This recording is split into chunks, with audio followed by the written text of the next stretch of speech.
Covid കാലത്തെ കേരളത്തെക്കുറിച്ച് രണ്ട് വാക്കു സംസാരിക്കാൻ ഞാൻ ആഗ്രഹിക്കുന്നു. നാം ഇന്ന് കോവിഡ് എന്ന മഹാമാരിയെ അതിജീവിച്ചിരിക്കുകയാണ്. നമുക്കിപ്പോൾ മാസ്ക് ഇടാതെയും എല്ലാവരെയും കാണാനും ഒത്തുചേരലുകൾക്കും കഴിയുന്നു.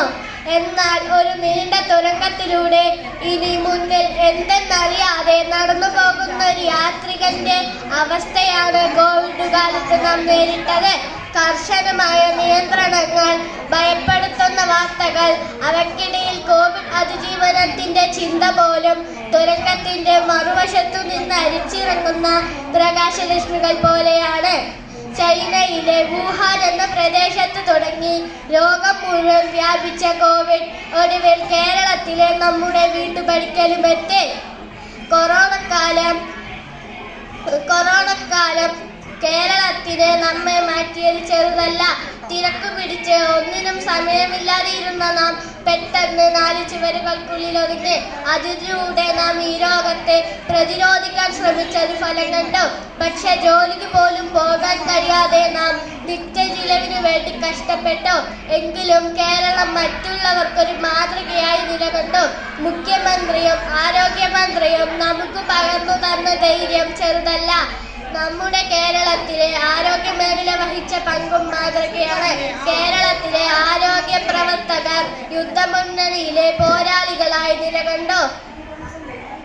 കോവിഡ്-19 കേരളത്തിന് അതിജീവനത്തിന്റെ പാഠമാണ് പകർന്നു തന്നത്. സ്വാർത്ഥതയും ശുചിത്വമില്ലായ്മയും മലിനീകരണവും നിറഞ്ഞ മനുഷ്യജീവിതം ഒരുമയും വൃത്തിയും സ്നേഹവും ഉള്ളതായി മാറി. കൊറോണ കാലത്ത് കുടുംബങ്ങളിൽ തന്നെ ഒരുപാട് മാറ്റങ്ങൾ ഉണ്ടായി.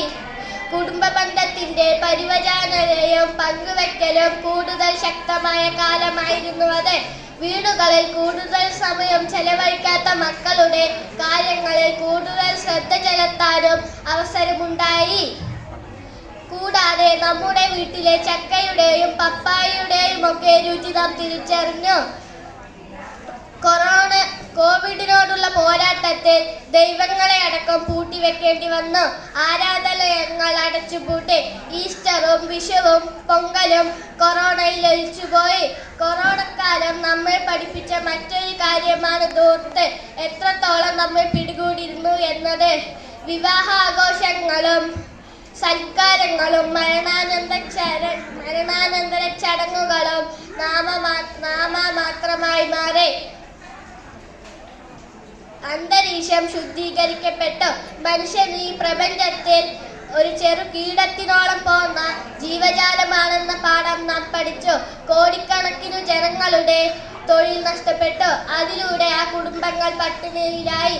ഇങ്ങനെയൊക്കെ നമ്മൾ പറയുമ്പോഴും മലയാളികൾ മറ്റൊരു മനുഷ്യ നന്മയുടെ വശം കൂടി സമൂഹത്തിന് ഈ ഒരു പ്രതിസന്ധി കാലഘട്ടത്തിൽ കാണിച്ചു കൊടുത്തു.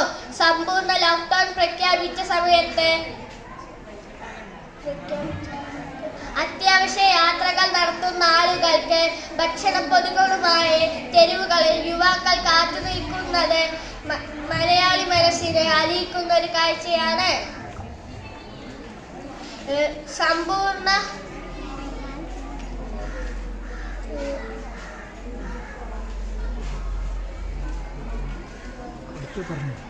തികച്ചും സൗജന്യമായി കൊറോണ ബാധിച്ച രോഗികളുടെ വീടുകൾ അണുവിമുക്തമാക്കാൻ യുവാക്കൾ സന്നദ്ധമായി മുന്നോട്ട് വന്ന കാഴ്ച തീർച്ചയായും മലയാളി മനുഷ്യ മനസ്സും മരിച്ചിട്ടില്ല എന്ന അടയാളപ്പെടുത്തലാണ്. ഈ ഒരു പ്രതിസന്ധി കാലഘട്ടവും നമ്മൾ അതിജീവിച്ചു. ഈ സമയവും കടന്നു പോകുമെന്ന് പ്രത്യാശയുടെ വചനങ്ങളാണ് നമുക്ക് പ്രതീക്ഷകൾ തന്നത്. ആ പ്രതീക്ഷകൾ എന്നും പുലരട്ടെ എന്ന് ആശംസിച്ചുകൊണ്ട് ഞാൻ എൻ്റെ വാക്കുകൾ ഉപസംഹരിക്കുന്നു. നന്ദി, നമസ്കാരം.